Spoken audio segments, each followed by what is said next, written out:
Brasil não alcança as metas de educação da Unesco. Especialista da universidade comenta o assunto. Descargas elétricas, projeto de para-raios é vetado pela prefeitura. E ainda hoje, o Diário e o Fica a Dica Estudo. O Circuito FMG começa agora.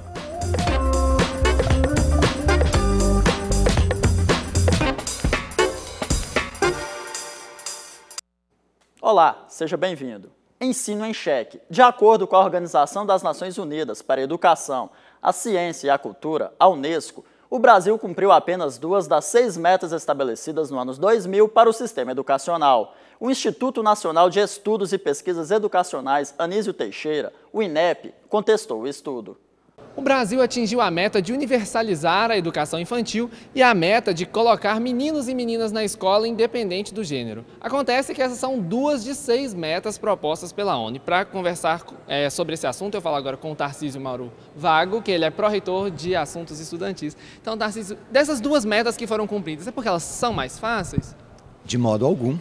São desafios que o Brasil vem enfrentando ao longo da história da educação brasileira. Desde o início do século XX que se tenta expandir a educação para todas as crianças. E só no início do século XXI é que atingimos 97% das crianças na educação primária no nosso país, no ensino fundamental, como dizemos hoje.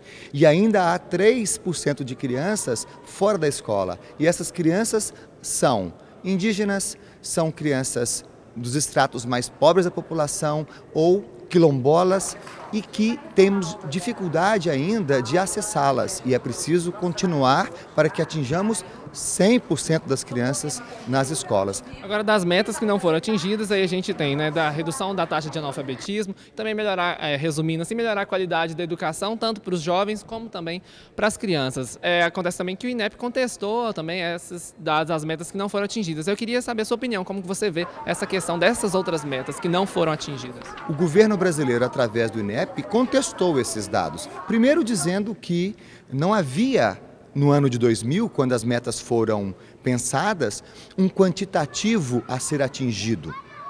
E então, o único, segundo o governo brasileiro, segundo o INEP, o único ponto em que ainda não se atingiu foi a redução do analfabetismo entre adultos, que em 2000 estava na casa de 12,5% e agora atingiu-se a 8,5%. As outras metas, como por exemplo a melhoria da escola pública, houve avanços significativos sim no nosso país.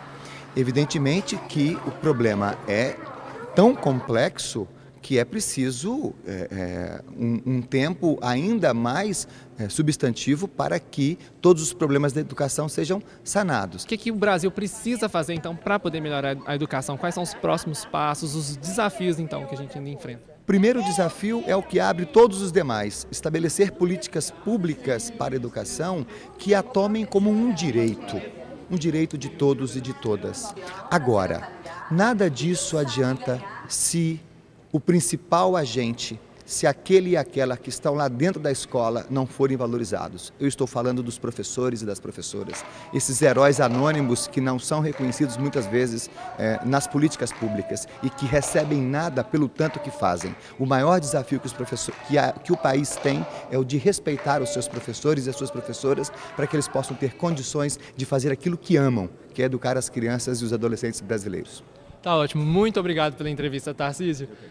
Leonardo Ribeiro para o Circuito FMG.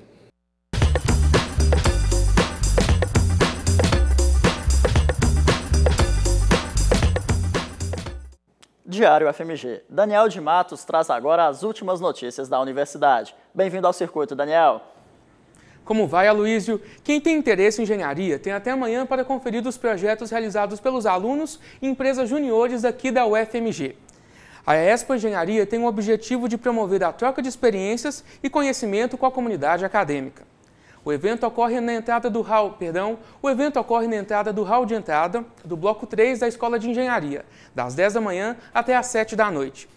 Já para quem gosta de ciências humanas, eu tenho uma dica. O simpósio Estudos Antigos acontece pela 5ª vez aqui na capital mineira, onde vários estudantes e professores discorrem sobre vários temas da engenharia. Vários temas da filosofia. A nossa equipe conversou com a professora Miriam Campolina Diniz Peixoto, que discorreu um pouco sobre a dinâmica do evento e o que esperar dessa programação. O simpósio é dedicado ao estudo da filosofia pré-socrática, que são aqueles filósofos que constituem o primeiro século da história da filosofia, de cujo pensamento a gente só pode conhecer através de terceiros. São autores que os citaram, discutiram suas teses, fizeram objeções, e porque deles próprios não nos chegou nenhum texto de primeira mão. Então, um grande problema desse âmbito de estudo é estabelecer o que teriam sido as suas doutrinas desses pensadores originários, tomando por base o que disseram sobre eles. E para finalizar o Diário FMG de hoje, eu deixo um convite. Amanhã, o cantor e compositor Quincas da Viola se apresenta no Campus Pampulha. No repertório, ele canta várias canções do cancioneiro regional, como Xalanga, Romaria e Cálix Bento. A apresentação acontece aqui no 12h30, no auditório da Reitoria. É com você, Aloysio. Obrigado, Daniel. E nesta semana, o Fica a Dica te ajuda a estudar de forma mais produtiva. Confira a recomendação desta terça.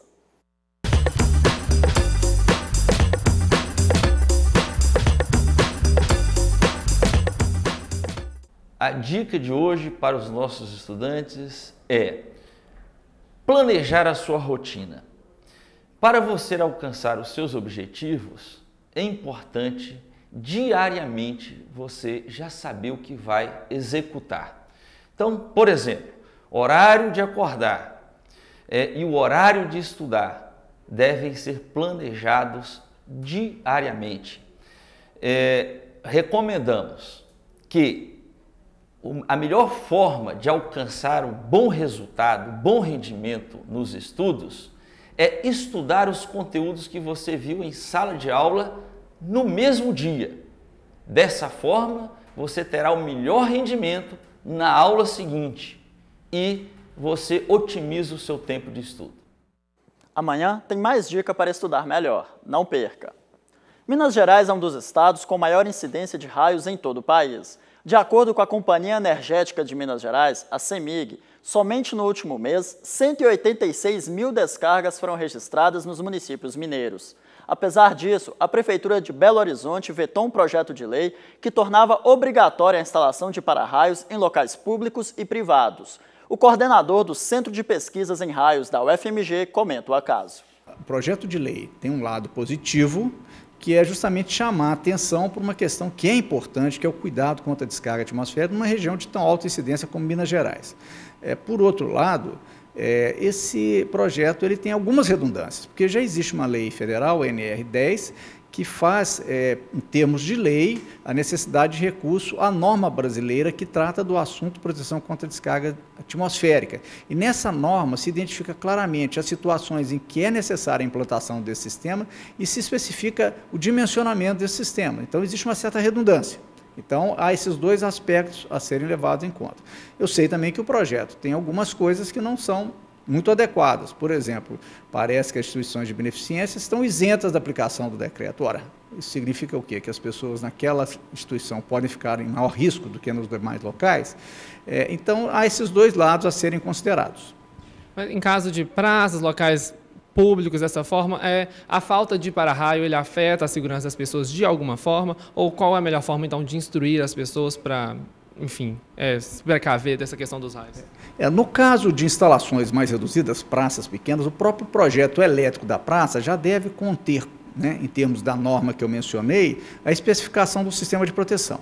Agora, quando nós temos áreas muito amplas, vamos dizer, por exemplo, o Parque Ecológico na Pampulha, é praticamente impossível você ter um sistema de proteção que assegure que todas as pessoas naquele local imenso estejam protegidas. Nesse caso, funciona muito mais a questão da educação das pessoas. Em países desenvolvidos, por exemplo, vocês têm sinais, alarmes, etc., que dizem para as pessoas que ali estão, que tempestades estão se aproximando, então que elas não devem se expor a risco. Então as pessoas se retiram. É uma questão de educação, como as pessoas não devem se abrigar debaixo de árvore em momento de tempestade, que é outro fator. Então eu acho que nessas grandes áreas em que é inviável se aplicar sistemas de proteção, nós temos que pensar do lado de educar a população no sentido de não se expor a riscos em momentos de tempestade. Tá ótimo. Muito obrigado pelas informações, professor. Leonardo Ribeiro para o Circuito UFMG. O Circuito Esporte de hoje é sobre peteca. E, além de mostrar a prática, nós conversamos com um professor que fez mestrado sobre a peteca na Escola de Educação Física, Fisioterapia e Terapia Ocupacional da UFMG. Vamos conferir?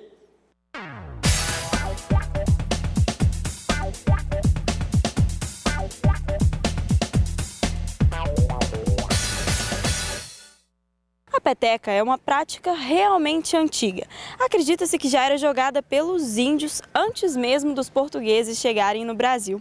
E foi aqui, em Minas Gerais, que o jogo foi se transformar em um esporte.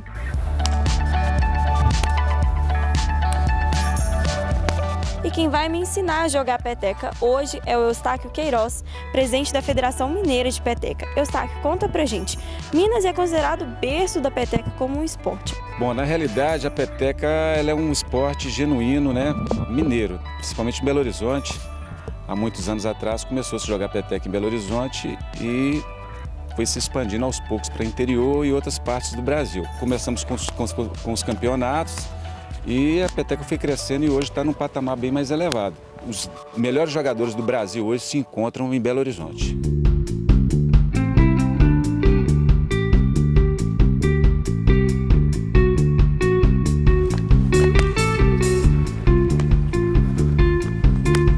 Hoje a peteca ela é disputada em melhor de 3 sets. Quem vence 2, vence o jogo. O ponto é finalizado com a peteca no chão.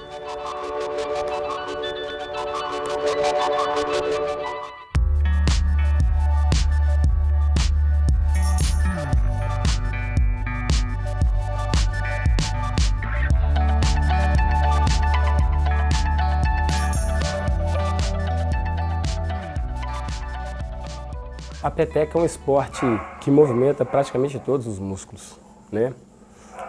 O que acontece? Independente de saque, defesa, ataque, você está fazendo movimentos de perna, de tronco, de braço, de ombro, né? A sua posição na quadra, dependendo do ataque do jogador, da defesa do jogador contrário, você utiliza todos os grupamentos musculares. É um esporte que eu posso dizer que ele precisa de muitas qualidades físicas, vamos colocar assim. Pra você ter ideia, eu jogo peteca desde 15 anos de idade. É uma forma de você se manter abaixo do peso, de você ficar com a cabeça mais arejada. A peteca é bom para todo mundo, né, Bia? A peteca é para quem é tranquilo, para quem é ansioso, mas com certeza é uma fonte de você realmente desprender todo o seu estresse, de você ficar mais tranquilo. Quem é ansioso, então, se beneficia um pouco mais, com certeza.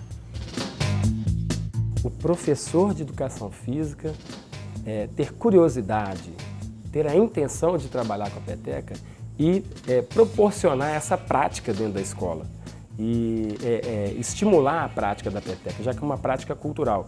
Hoje a gente vê aí, tem rugby, tem outras modalidades, futebol americano, são atividades que estão em destaque, até mesmo o beisebol, mas puxa vida, a peteca é brasileira. Não é? É um jogo simples, é muito simples de ser jogado, é um jogo interessante, você precisa de pouco espaço, pouco material e dá para muita gente jogar ao mesmo tempo.